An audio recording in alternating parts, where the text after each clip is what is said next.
Саламатсыздарбы, эфирде Вести Бишкек, студияда Жазгүл Эгембердиева. Бүгүнкү программада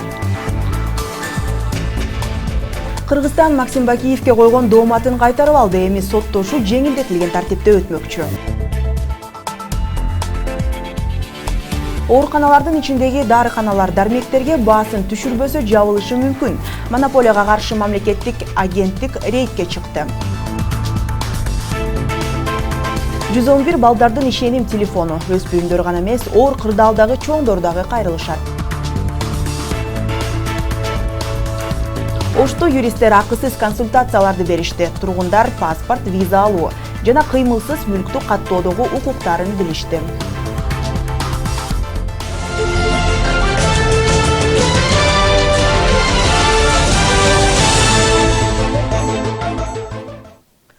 Кыргызстан Максим Бакиевке койгон 20 миллион фунт стерлингке болгон дооматын кайтарып алды. Бул тууралуу Британ маалымат каражаттары Hickman & Rouse юридикалык ишканасына таянып жазып чыгышты. Кыргызстан качкын президенттин уулун 2 фунттон акча уурдады деп күнөө койгон. Макалада жазылгандай, доо арызды өлкөнүн 2 мамлекеттик органы кайтарып алган. Бирок ал мекемелердин аты аталган эмес. Курманбек Бакиевдин уулу 2010-жылдагы аскердик төңкөрүштөн кийин Британияга качкандыгын, ошондон бери азыркы кыргыз бийлик өкүлдөрү тарабынан куугундукталып жатканын билдирген. Максим Бакиев 2 мамлекеттик фонддон уурдаган акчанын көлөмү 20 миллион фунт стерлингке бааланууда. Белгилүү болгондой, Максим Бакиев жеңилдетилген сот процессин жүргүзүү боюнча арыз жолдогондуктан Кыргызстан дооматын кайтарып алган. Эми сот иши толук кандуу эмес, соттук териштирүүсүз бир тараптын пайдасына чечилмей болду. Ооруканалардын ичиндеги дарыканаларда сатылган дармектердин баасы кымбат. Кадимки дарыканаларга салыштырмалуу товарлардын наркын 2 эсеге көтөрүп салышууда. Мындай абал монополияга каршы МАМ агенттигинин рейди учурунда белгилүү болду.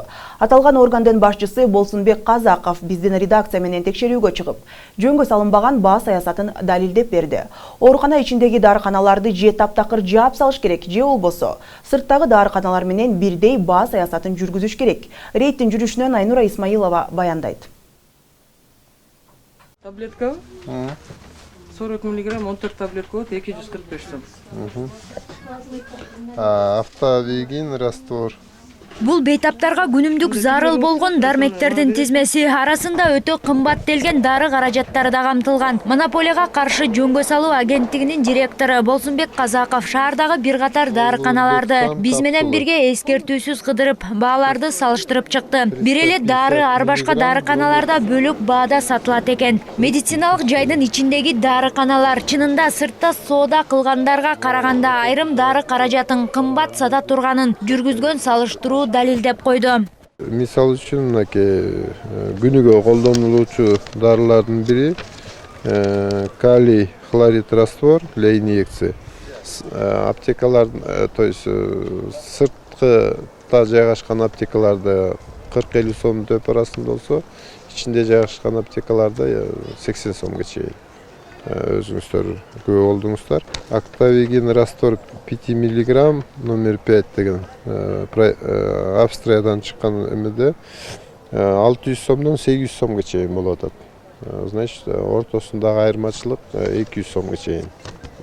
Каладагы номер 6-үй бүлөлүк дарыгерлер борборунун ичинде бакандай 3 дарыкана орун алган. Сыртын кошкондо бул медициналык жайды оңго чукул аптека курчап турат. Аталыштары ар башка болгон дарыканалар бир эле дарыны да ар кандай баалап сатышууда. Бир дарыны арзан коюп, экинчисин 2 эсе кымбат айтып, бейтаптардын башына айланткан куу ыкма колдонулары бышыкталды.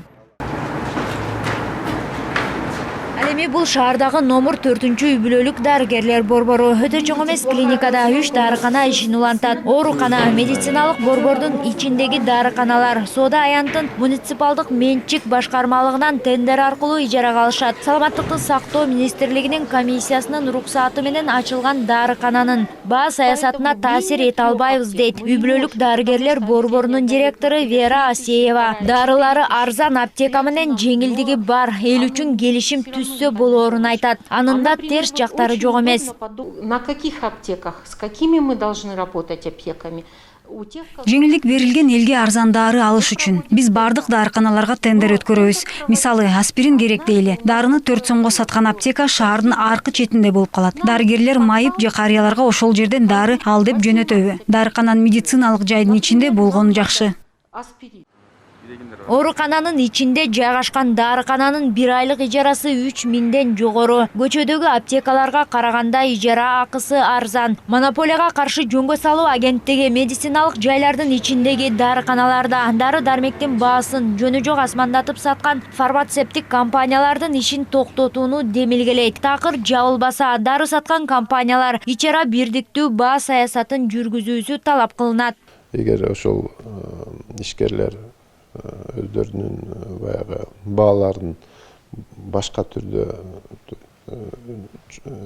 өйдө сатуу жактары болсо, анда келишимдерин жокко чыгарып туруп, ошол жакшы шартта иштей турган ишкерлер менен келишимдерди кайра түзүш керек да. Мыйзам түрүндө өзгөртүү киргизүү бул азыр иш жүрүп атат. Учурда дарыканалардагы бааны мыйзамдаштыруу иретинде дары-дармек каражаттары жөнүндө мыйзамдын айрым жоболоруна өзгөртүү киргизүү документи даярдалууда. Дарыга болгон бааны көзөмөлдөө 1990-жылы жоюлган. Аны менен кошо мамлекеттик аптекалар жабылып, баа саясатын өзү калчаган, жеке компаниялар калыптанган. Туруксуз баа саясаты дары каражаттарынын наркын көзөмөлгө алуу зарылдыгын жаратты. Сейчас цены не регулируются, поэтому я сказала, создана межведомственная рабочая. Азыр баалар көзөмөлдөнбөйт. Учурда ведомстволор аралык жумушчу топ түзүлгөн. Ал бааны кантип көзөмөлдөө керектигин иликтеп жатат. Ошол эле Европа өлкөлөрүндө дарыларга болгон баа саясаты кандай көзөмөл жолунда баратат изилденүүдө. Жалпы механизмдерин иштеп чыгышат. Өлкөдө жалпысынан 3,5 миң дарыкана жана 20дан ашык ири дары компаниялар бар. Дары каражаттарына болгон бааны көзөмөлгө алуунун кооптуу жагдайы бар. Чектөө киргизилген баалардан өлкөдө дары тартыштыгы орун алышы мүмкүн дешет адистер. Айнура Исмаилова, Тлек Аскатбеков, Вести, Бишкек.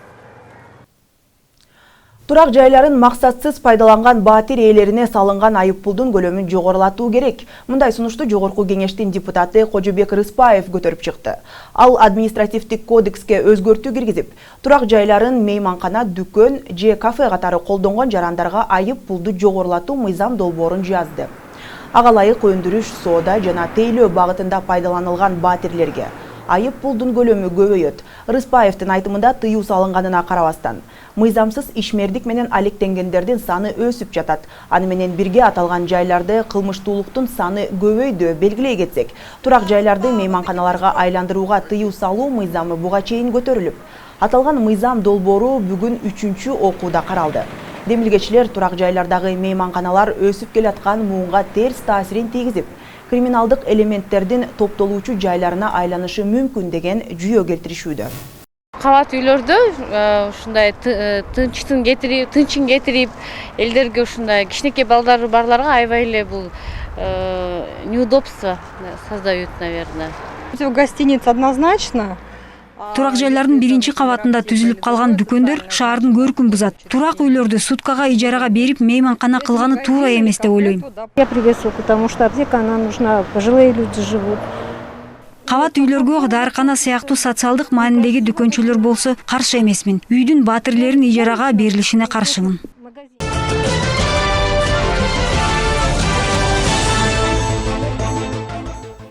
Жергиликтүү кеңешти шайлоого даярдыктар күчөй баштады. Шайлоону өткөрүүгө кошумча 2000 урна алынды. Ага 5 миллион евродан ашык каражат грант катары келген. Буга чейин 4000 бар болчу. 11 декабрда өтө турчу жергиликтүү кеңешке 2 миллион 250 миң шайлоочу катышат. Бишкек шаарында 45 мандатка ат салышса, жалпысы 405 шайлоо тилкесинде шайлоо жүрөт. Эгерде баш мыйзамды өзгөртүү боюнча референдум кошо өтсө, бардык шайлоо тилкелери даярдыктарды көрмөкчү. Шайлоо күнү кеч чечилгендиктен аймактык шайлоо комиссияларына күчөтүлгөн тартипте иштеши керек болуп калат. Жергиликтүү кеңешке шайлоону өткөрүү күнү 2 күн мурун бекитилип, 11 декабрга белгиленди. Баш мыйзамга өзгөртүү киргизүү боюнча референдум жергиликтүү кеңешке шайлоо менен 1 күндө өткөрүлөрү айтылууда. Выборная кампания по выборам депутатов. Жергиликтүү кеңештердин депутаттарын шайлоо чоң атаандаштык менен өтөт. Бишкек шаарында гана эмес, аймактарда да күчтүү. Баткендин 6 шаарында, Чүй, Карабалта, Орловка, Кант жана Кайынды шаарларында өтөт. Нарын, Чолпон Ата, Талас шаарларында да шайлоо болот. Айылдык кеңештерде да активдүү болбойт деп айтууга болбойт. Негизинен өзүн-өзү көрсөткөндөрдүн активдүү болоору мурунку шайлоолордо билинген. Шайлоо кызуу өтөт деп ойлоп жатам. Ал тапта Боршайкомдун мурдагы төрагасы Акылбек Сариев баш мыйзамдагы кээ бир беренелерди сынга алды. 10 000 кол топтоо менен референдум өткөрө берүү жакшы көрүнүш эмес, деди ал. Мыйзамды кабыл алууда бардык процедураларды өтүү зарыл. Конституцияга өзгөртүү киргизүүнү сунушташканы менен баш мыйзамдын жаңы долбоорун кабыл ала элек. Бул элди жаңылыштыкка алып келип жатканын айтты. Акылбек Сариев баш мыйзамды өзгөртүү демилгеси жогорку кеңештен чыгып жатканын, буга депутаттардын укугу жок экенин баса белгиледи. 4-чү бөлүгүндө биз Отунбаеваны ошол кездеги убактылуу өкмөттүн төрайымын президент кылып каттаганбыз. Биз аны шайлаган эмес, шайланды деп чечим кабыл алган эмес. Ушуну мындай айырмалап билсеңиздер, анткени жанагы бюллетень деген бар экен, жок экен деген чыр болуп атпайбы? Бюллетень болсо анда шайланды деп чечим кабыл алынат. Бюллетень жок болгондон кийин биз буну каттадык. Каттаган себебибиз ошол эле мыйзамда так көрсөтүлгөн. Жанагы президенттин милдетин аткарган киши элдин алдында референдум күчүнө киргенден кийин ант бериш керек деп жазылып калган. Укугуңду билип ал. Мындай чакырык астында Ошто бүгүн акысыз юридикалык консультация берүү иш-чарасынын экинчи этабы башталды. Мында жарандар паспорт, виза берүү, кыймылсыз мүлктү каттоо жана башка көптөгөн суроолоруна жооп алышты. Акцияга мамлекеттик каттоо кызматы менен ЗАГСтын өкүлдөрү да катышышты. Кененирээк кабарчыбыздын материалында. Асанбай Бабаевдин жашоо шарты начар болгондугу менен мамлекеттен жардам ала албай келет. Буга жарандын эски үлгүдөгү паспорту себеп. Айтымда өздүк документин алмаштыруу үчүн мамкаттоо кызматына келгенде адистер паспортту алмаштыруунун ордуна мөөнөтүн узартып коюу кеңешин беришкен. Ошондон бери убара тартып келет.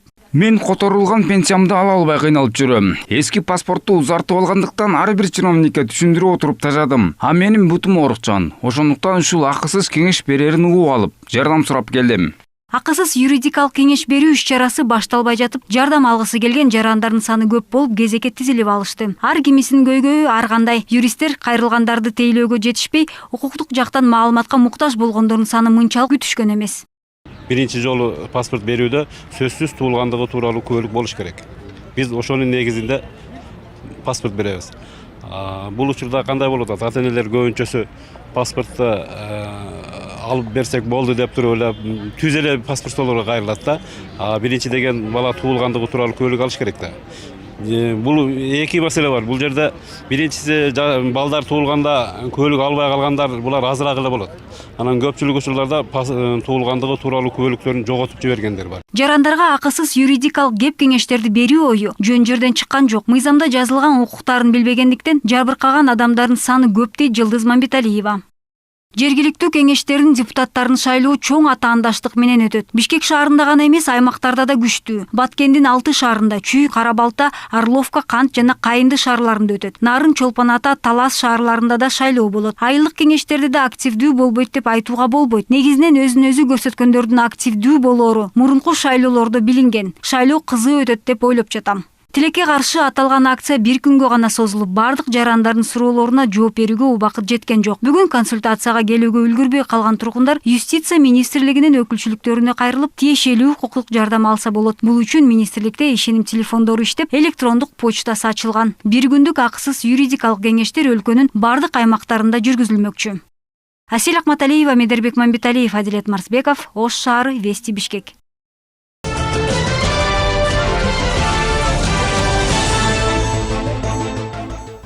Улуттук энергохолдинг Камбарата 2 ГЭСинин экинчи агрегатын ишке киргизүү үчүн $110 миллион насыя алат. Насыяны Евразиялык өнүктүрүү банкы 1% жылдык үстөгү менен бөлүп берет. Бул тууралуу мекеменин башчысы Айбек Калиев айтты. Эми парламенттин уруксатын алып, бул келишимди ратификациядан өткөрүү керек. Камбарата 2 ГЭСи Нарын дарыясында жайгашып, Совет маалында эле башталган, бирок каражаттын тартыштыгынан 90-жылдары долбоор токтоп калган. Курулуш иштери кайрадан Кыргызстан 2007 жылы жанданып, Камбар ата 2 ГЭСнин биринчи агрегаты 2010 жылы ишке кирген, экинчи агрегатынын кубаттуулугу 120 мегаватты түзөт.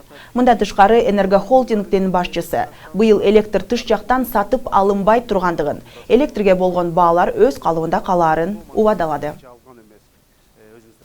Эмгек мигранттар мекенине көбүрөөк акча жөнөтө баштады. Январь-август айларында былтыркы жылдын ушул маалына салыштырмалуу 143 миллион долларга өстү. Бул тууралуу Улуттук банктын сайтында айтылууда. Өткөн жылдын январь-август айларында 1 миллиард 117 миллион доллар которулса, быйылкы жылдын ушул эле маалындагы которуулар 1 миллиард 260 миллион доллардан ашкан.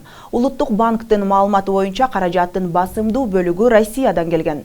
Мындан тышкары Казакстандан 1,8 миллион доллар, ал эми алыскы чет өлкөлөрдөн 34,5 миллион доллар которулган.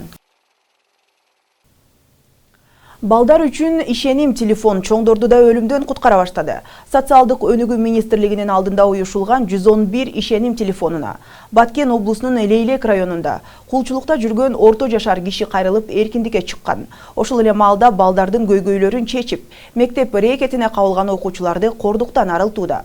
13 айдын ичинде 94 бала кайрылган. Балдар арасында рекетчилик менен кошо үй бүлөлүк чыр-чатак көйгөйү курч турат. Балдардын ишеним телефону аркылуу түшкөн арыз муңдарды Улукбек Кутманбаев угуп келди.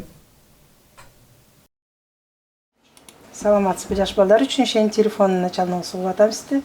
Бул кызматтын ачылганына 1 жылдан ашып калды. Учурда 6 кызматкер эмгектенет. 1 сутка иштеп, 2 сутка эс алышат. Психологдор жана педагогдор тандалып алынган. Өз атын жашырып Сера деп атап алган бул айым мурда бала бакчада эмгектенсе, 1 жылдан бери бул жерде иштеп жатат. Кайрылуулар ар кандай мүнөздө. Айрыкча оор абалдагы өспүрүмдөр жана ата-энелер жардам сурап кайрылышат. Баткендин Лейлек районунун бир тургуну кулчулукка кабылып, өзүн өзү өлтүрүүгө аргасыз болгон жаранчылган. Адистердин кеңеши менен ал адам аман калган. Мен азыр өлөм, же секирип өлөм, ошо водопадтын астында быстро топто турам деп, биз ошондо аны угуп алып, куткарып алдык кантип.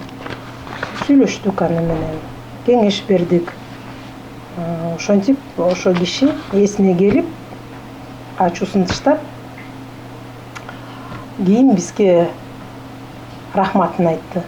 Акыркы 9 айдын ичинде 490 жаран чындап жардамга муктаж болуп, телефон аркылуу кайрылган. Анын ичинде 94 өспүрүм. Мектеп рекетине арыздангандар көп. Өспүрүмдөрдүн тилин табыш үчүн өзүнчө мамиле кылышы кажет.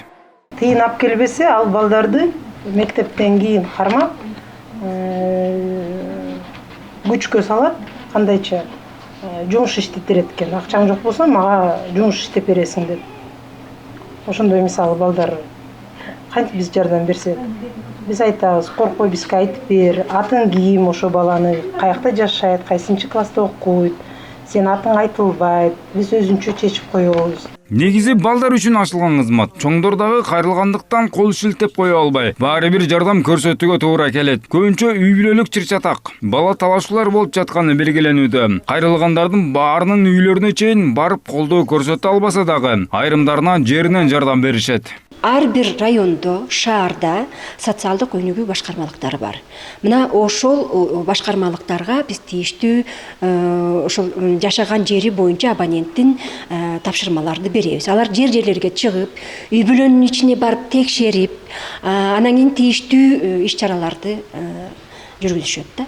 111 психологиялык жардам берүүчү гана кызмат. Идея 2012 жылы жаралып, өткөн жылы министрлик өз чөнтүгүнөн акча чыгарып ачкан. Буга жардам сурап кайрылгандардын саны көбөйгөнү түрткү болгон. Кызматка эң көп Бишкек, андан кийин Ош облусу кайрылса, эң аз Баткен облусунун жарандары телефон чалган. Улукбек Кутманбаев, Рамазан Сүршанло, Вести Бишкек. Бул күн мына ушундай жаңылыктар менен коштолду. Ал эми алдыда аба ырайы тууралуу маалымат. Мен сиздер менен эртеңкиге чейин коштошом.